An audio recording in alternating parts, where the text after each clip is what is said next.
వస్తున్నాడు అబ్బాయి వస్తున్నాడు. ఎర్త్క్వేక్స్ లేదా సునామీ వంటి భయంకరమైనవి జరిగితే కానీ బయటికి రాని ఈ డూమ్స్డే ఫిషెస్ గత వారం నుంచి బయటకు వస్తున్నాయి. అందరూ అనుకుంటున్నట్టు ప్రళయం రాబోతుందా? ఏం మాట్లాడుతున్నావురా, నరాలు కట్ అయిపోయింది. Hi hello friends, welcome to back BV ఫ్రాట్స్. రీసెంట్గా మెక్సికన్ తీరంలో ఒక అరుదైన చేప కనిపించింది. దీనిని అందరూ డూమ్స్డే ఫిషెస్ అని పిలుస్తారు. దీని అసలు పేరు వచ్చేసి ఓరియో ఫిష్. నార్మల్గా ఇవి ఎవరికి కనిపించవు, ఎందుకంటే ఇవి సముద్రం లోపల చాలా లోతుల్లో ఉంటాయి. చాలా తక్కువ సమయాలలో మాత్రమే ఇవి పైకి వస్తూ ఉంటాయి. ఇవి సముద్రంలో 250 మీటర్ల నుంచి 1000 మీటర్ల లోతులో కనిపిస్తాయి. సముద్రంలో ఇవి ఉండే ప్రాంతాన్ని టాయిలెట్ జోన్ అని పిలుస్తారు. ఈ జోన్లో సన్లైట్ చాలా తక్కువగా ఉండి చీకటిగా ఉంటుంది.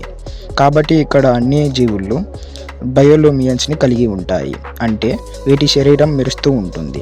చీకట్లో వీటి కళ్ళు చాలా పెద్దవిగా అవుతూ ఉంటాయి.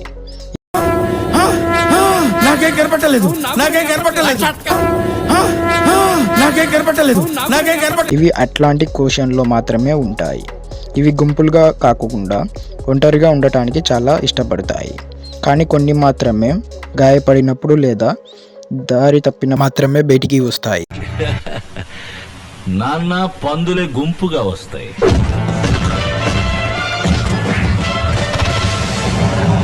సింహం సింగిల్ గా వస్తుంది.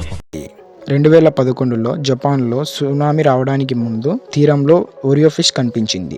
అప్పటి నుంచి ఓరియో ఫిష్ కనిపిస్తే ప్రళయం వస్తుంది అని అందరూ నమ్మడం మొదలుపెట్టారు. దానితో ఓరియో ఫిష్ని డూమ్స్డే ఫిష్గా ఇలాంటి చాలా ఉన్నాయి, ఇంకా దాచాం కుప్పలుగా ఉన్నాయి సినిమాలు మార్చేశారు. జపాన్ పూర్వీకుల ప్రకారం ఓరియో ఫిష్ని మెసెంజర్ ఆఫ్ ది గాడ్ అని పిలుస్తారు. సముద్రంలో ఏదైనా విపత్తులు రాబోయే ముందు సముద్ర దేవుడు చేపని పైకి పంపిస్తాడు అని జపాన్ ప్రజలు నమ్మడం మొదలుపెట్టారు. నార్మల్గా భూకంపాలు, సునామీలు లాంటివి న్యాచురల్ డిజాస్టర్ ప్రపంచంలో ఎక్కడో చోట ప్రతి సంవత్సరం వస్తూనే ఉంటాయి. అంతేకాని ఈ ఓరియో ఫిష్కి ప్రళయానికి ఎటువంటి సంబంధం లేదు. ఎందుకంటే ఈ ప్రళయం వచ్చే ముందు సముద్రంలోని అన్ని చేపలు బయటకు రావాలి. కానీ ఈ ఒక్క చేప మాత్రమే బయటకు వస్తుంది.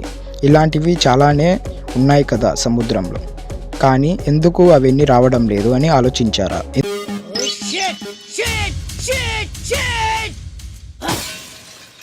ఎందుకంటే ఇవి దారి తప్పి బయటకు వచ్చాయి. అంతేకాని ప్రళయానికి ఎటువంటి సంబంధం లేదు.